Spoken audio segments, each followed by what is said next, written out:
It's almost like we're just coming to a new industrial revolution in that sense. It's always at a point when you're at either a crisis or a negative impact that you start to look at your overall operations. Worked with Wrigley's for quite a few years and then moved on to Nestle and spent the bulk of my career at Nestle. Loved every minute of it. We won't see the full impact of this for, 24 months, and that's at the beginning. Welcome to Supply Chain Optimizers, the show that uncovers the controversial strategies and candid stories of innovators and disruptors from some of the world's largest supply chain operations. Let's cut through the noise and optimize your logistics and supply chain, one bold idea at a time. Welcome to Supply Chain Optimizers. I'm Diego Solorzano, and today it is my absolute pleasure to welcome Kyle Peacock, a leading expert in global trade, tariffs, and supply chain optimization. Kyle is the company principal at Peacock Tariff Consulting, where he helps businesses navigate the very, very complex trade regulations and optimize resources and uncover untapped cost savings as they pertain to tariffs. In this episode, we'll explore the impact of U.S. trade policy on American businesses, strategies to mitigate supply chain disruptions, and innovative solutions for navigating international trade complexities. Kyle, welcome to the show. Oh, thank you for having me. So let's start, can you walk us through your career journey? Share a little bit of your experiences, right? From Nestle that you did in the early days to Peacock Consulting and starting your own tariff consulting business, specifically to, on the tariff space. Just walk us through it and how it has, shaped your visions on global trade and supply chain optimization.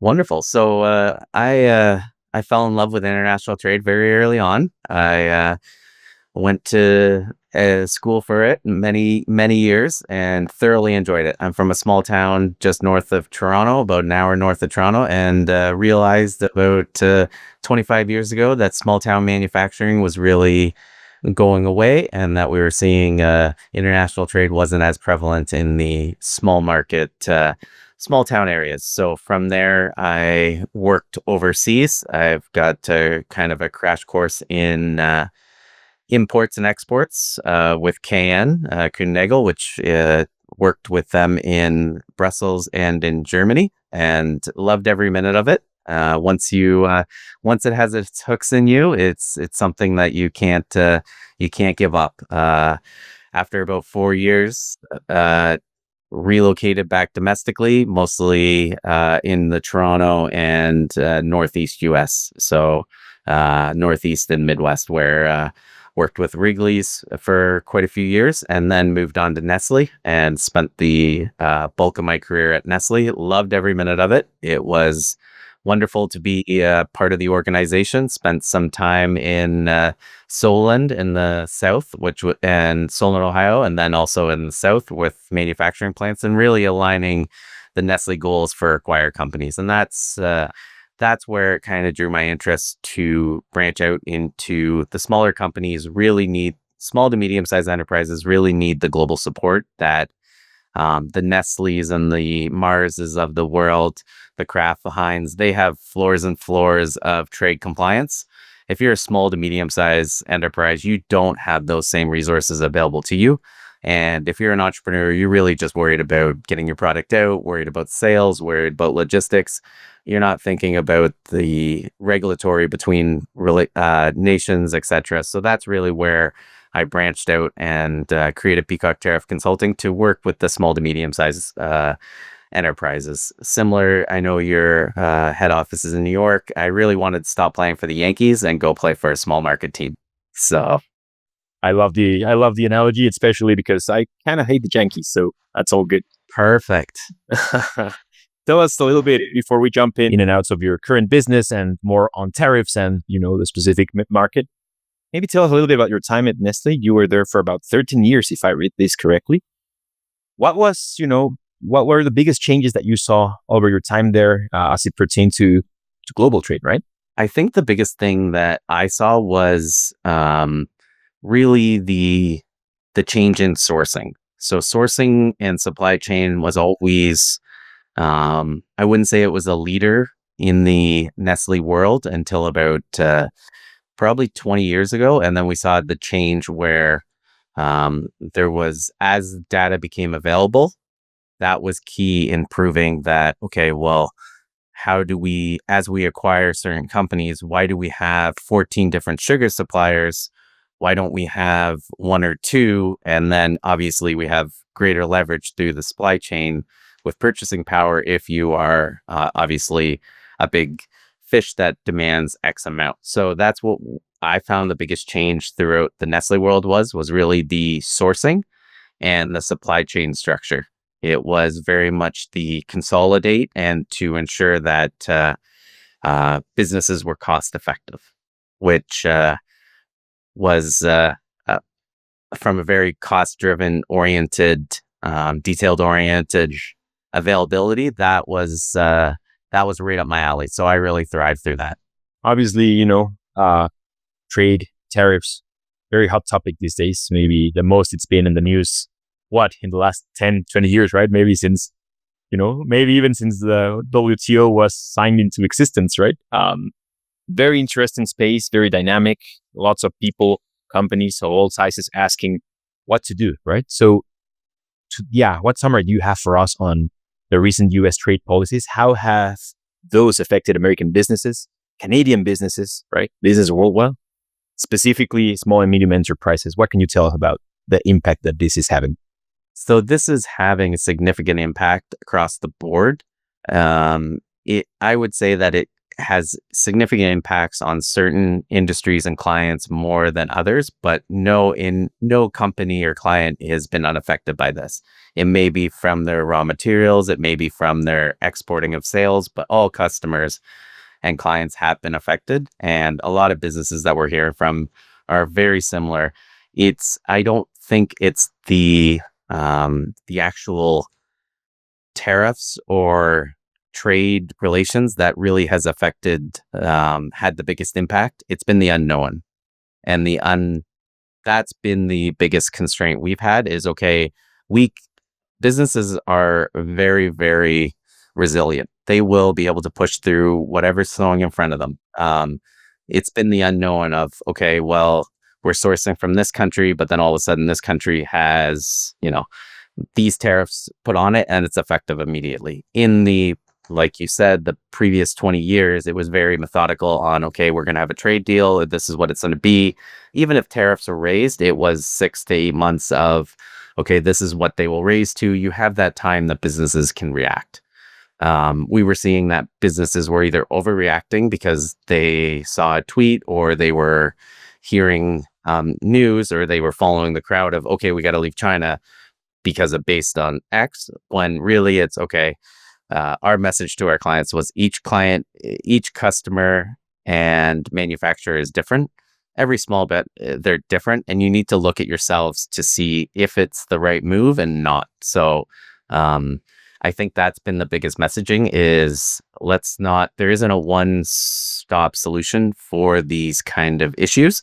It's how do we look at it and mitigate tariffs accordingly? And how do we set ourselves up for having a resilient supply chain? Yeah, interesting. Also, side note, when you say, how can we make a decision based on X? Quite literally policy by X, right? X Twitter. So, that's kind of it really is how it goes. But maybe for our audience here, if you can provide a few specific examples on how the unknown is manifesting on your side of the world, right? For instance, something that I've been noticing, and we do, cater to larger enterprise companies, right? The multi-billion companies. We've seen investment halted, right? That's I can just perceive that investment decisions that on that 5-10 year horizon are just basically halted completely. But on the, mid-sized, smaller enterprise, how does the unknown materialize, right? A couple of examples you can give us. So we've been really seeing that the same thing as the large ones where investment's been pretty much stopped. There's been a lot of individual clients and customers that we've heard from is really, we want to sit on cash because we're not sure how it's going to lead us. And that's been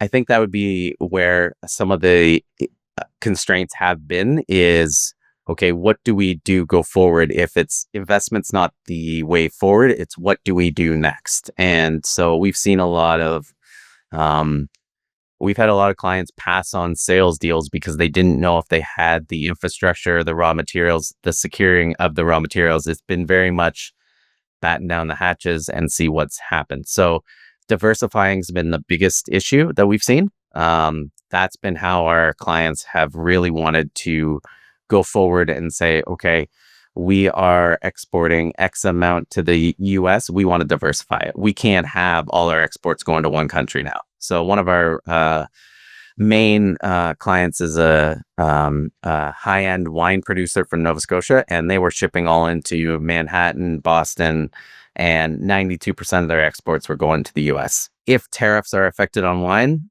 that's unsustainable. And that's really where we have seen that from the small to medium-sized business of, okay, if we're solely set up to only have one outlet or one input, those are where we've really been working with them to diversify.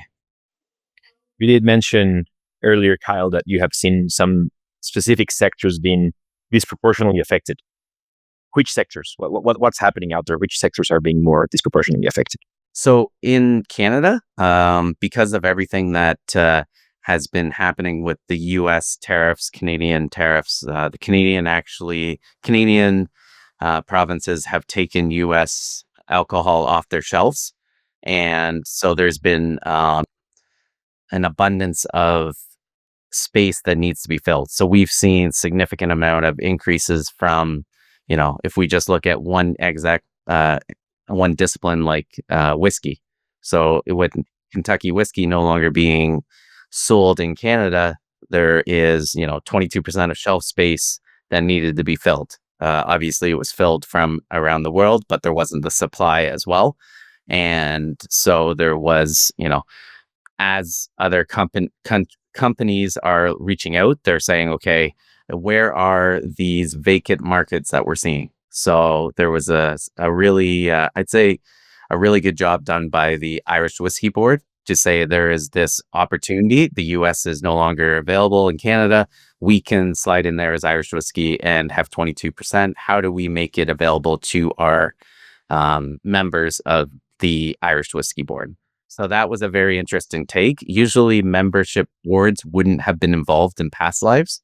In past trade, they wouldn't be leading the charge. You may be having a member saying, hey, I have an in, let's look at this. You should take it to the rest of the members. But this is being led by the actual membership, which is completely foreign to what we've seen in the past, which is an interesting approach. And it has obviously succeeded in quite a few companies having their product listed in a market that was no longer available. And that's just one example. It goes the other way as well, where obviously in the US, some disciplines are no longer allowing Chinese steel or foreign steel. And now that has opened up a lot of different avenues for current providers. And we're seeing that a lot of the gaps are opening, and there's quite a bit of, I'd say, sales or market availability that companies are just now starting to realize and try to captivate on, because it's one thing to have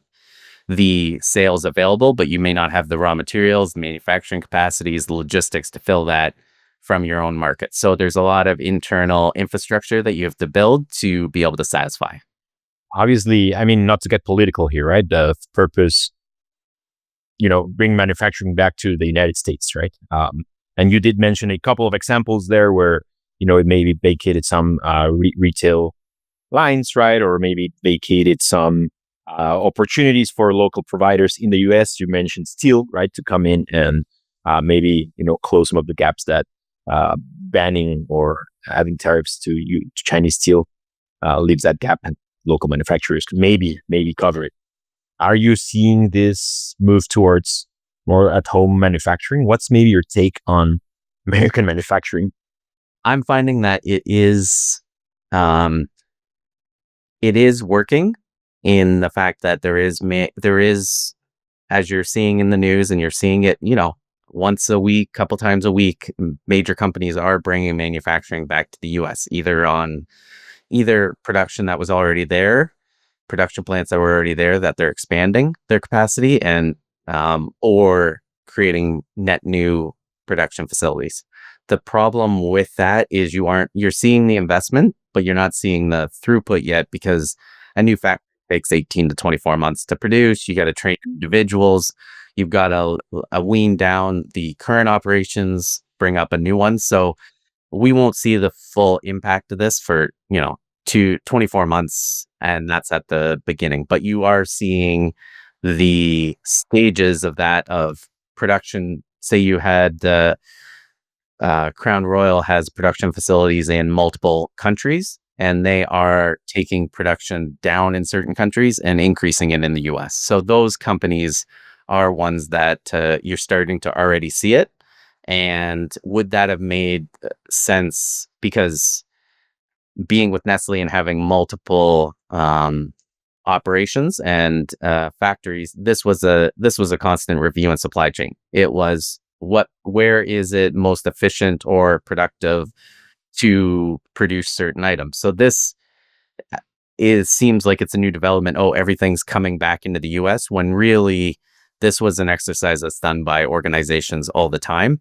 But I think it's being caught up, and there's more incentives now to bring it back to the US in that sense. So I think that's more along the lines of what we're seeing, but it isn't a new trend because this was something that most large companies would be doing every year, every quarter. That would be part of their master plans.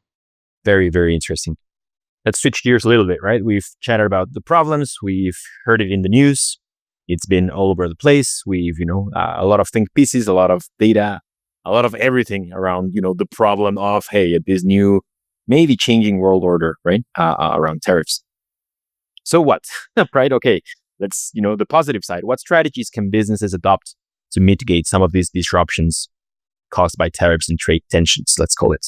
So I think what I've always enjoyed is it's always at a point when you're at either a crisis or a negative impact that you start to look at your overall operations. So tariffs have came up and, okay, there's going to be an X cost that's going to be applied to your goods, your margin's going down. So what do you do with that? You can look at your sourcing, you try to mitigate the tariff cost by working it through the supply chain. But really, a lot of successful organizations have looked across the board saying, okay, we have X amount of cost. We need to get that cost out of our operations. So is it back to the manufacturing? There's been a lot of holistic looking at themselves to say, how do we get more efficient to bring the cost down? And that's been, I'd say, one of the positive things is you're getting you're getting stronger companies out of this because they are it's driving them to be more efficient because there is added costs. So you always want to continuously improve, but this tariff cost has required companies to continuously improve. And that's been I'd say, one of the shining lights that we've seen. So products are either made better, more accessible.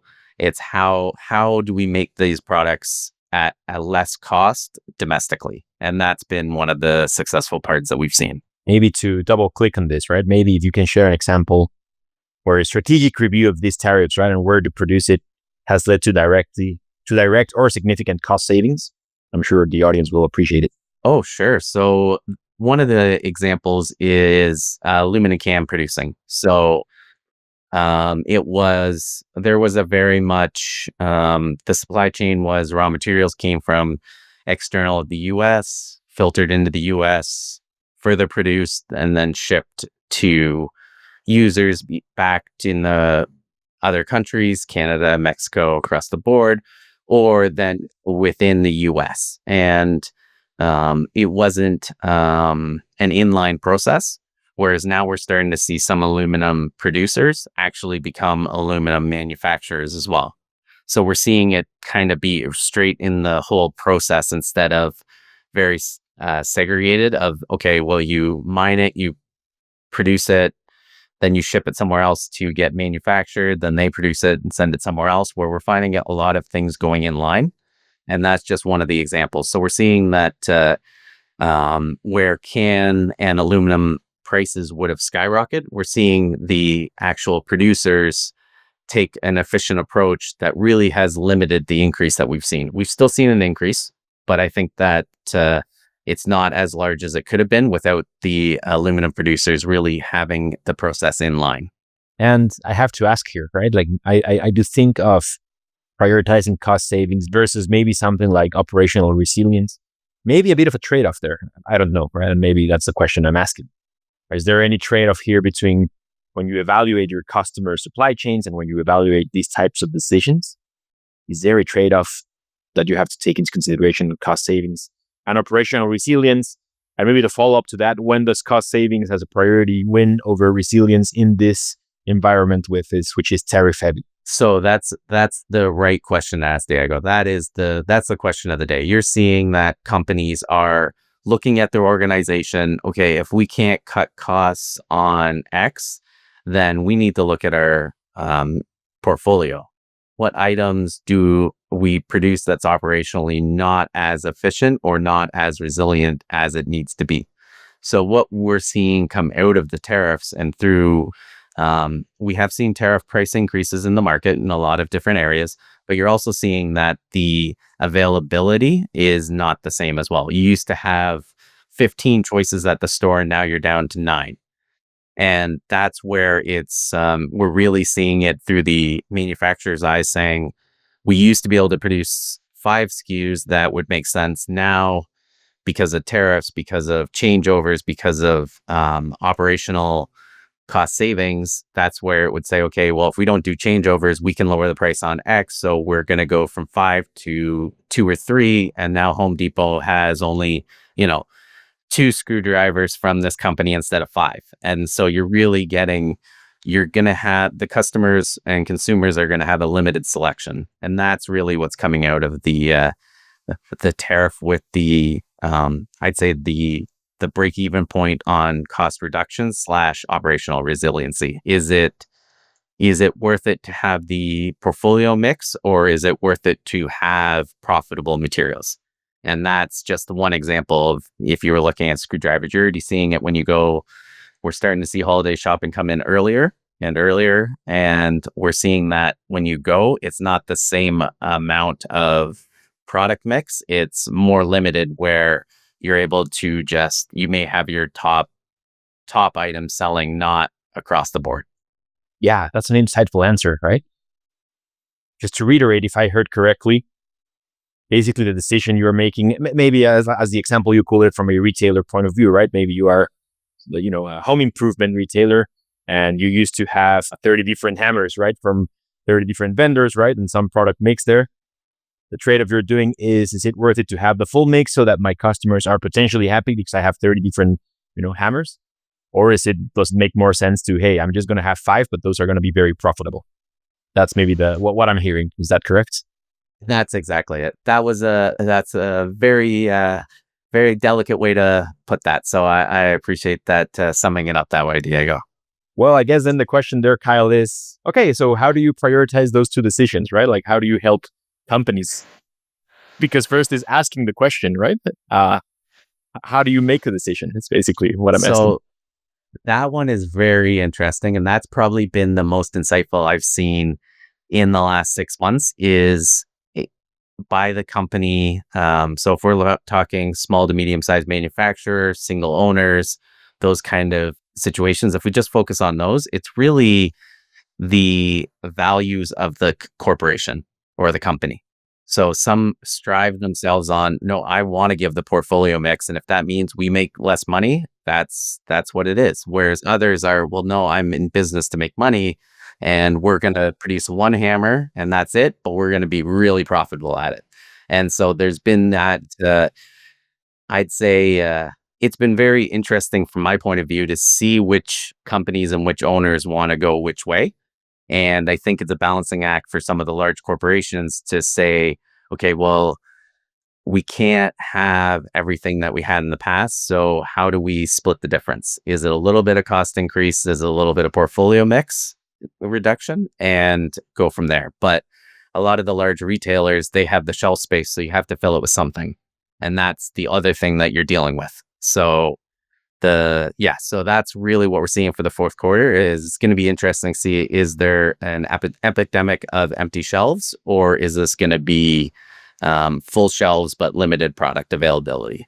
So I think you're going to see that there will be, just from what we're seeing with where items are sourced for and the transportation bookings, overseas bookings, it's not high. It's at a pretty much a very, very low. So I think everyone's either brought in the products that they have, and it's going to be, this is what we have for the holiday season. We know we have X amount of product. This gets us X amount of profit or revenue that we need to be successful. But then if we over exceed that, we don't have the inventory like we had before. Just because you're paying the tariffs on top of that, you're paying tariffs on product that you haven't sold that you have to mark down after the holiday season. That's going to be a nightmare for companies. And you're seeing that a lot of the large companies will not have that. One of the benefits of this, though, if we're looking for an upside, is air freight will increase as, the hot items of the season. You go into holiday season, you always get the hot items that go out of nowhere. You will see certain products, obviously, being air freighted that you wouldn't have seen in the past, just because it's, you can't tell what is going to be the hit at the certain time. So certain manufacturers are provisioning for, we won't carry as much inventory, but we will leave ourselves the options to get inventory very quickly at a higher cost for logistics. I really enjoyed this line of answers, right? Where really the decision on what do you do, it really, in a way, comes down to your values and principles as a business, and how in times of crisis, they really do matter, right? And they only matter to the extent that values and principles help you make decisions such as this, right? Very, very interesting answer. I wasn't really, thinking of it through that lens. Appreciate that very much, Kyle. Let's switch gears a little bit again. Then, okay, now we understand, all right, there's a problem. We see it everywhere. There's some potential solutions and ways to analyze this, and ways to, make trade-offs obvious, and what decisions a company needs to make, and principles and values play a part in this game. Now tell me, obviously this is a podcast about technology, right? How do you use technology to navigate these murky waters? So with the ever evolving, I'd say, AI landscape, or machine learning, data analytics, it's an area that is growing so substantially that the companies that embrace that will really, I think, succeed. And what I mean by that is they're kind of tied to tariffs as well. As what we've seen is, again, you will only lean on it when there's the need. So a lot of companies will be like, okay, we want AI, but there's no need for it currently. It's just to help us get better, but there isn't the, the stress at that point. Whereas what we've seen with certain clients, and this is, I'll use a perfect example, is we had a wine manufacturer that wanted to diversify, like I was speaking about, that went from 50% into the US and 50%, actually 60% into the UK. And then the remainder was into they wanted to diversify. So that was their one solution because of tariffs. Okay, they diversified. They had a whole new market, which was great. They anticipated sales of X. My first question to all of these my clients when they want to diversify is, do you have the capacity to entertain this market? Right? The answer is 100% of the time. Oh yeah, we have capacity, unlimited capacity. Don't worry about it. Right.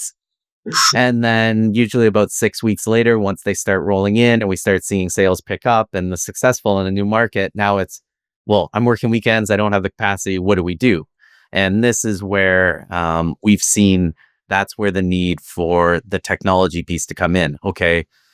So you either need to have extended shifts, like staffing requirements, whatever it is. If that's not possible, if you've already maxed out, what do you do? And that's where the need is for the data analytics, AI, the technology piece to really look at your business and how do you use those skills and become better.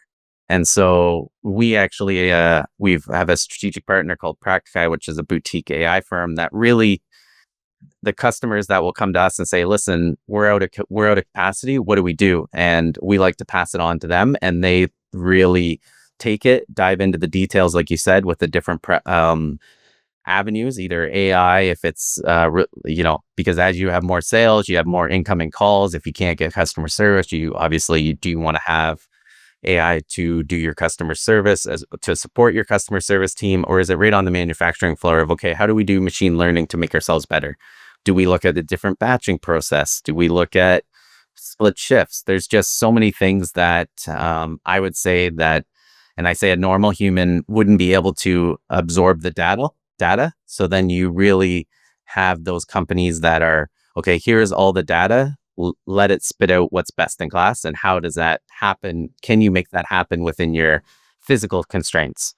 So we've seen a lot of improvement, especially with some companies that have like a virtual, I'd say, manufacturing process where they've loaded all the parameters into AI, and you're able to really have that tested to see what makes sense and where are the constraints from it. Because a lot of the constraints aren't, quick fixes. Of course, there's some, hey, just knock down a wall, you'll be able to produce more. You don't have to take a pallet as far, you've saved yourself time on the production floor. Great.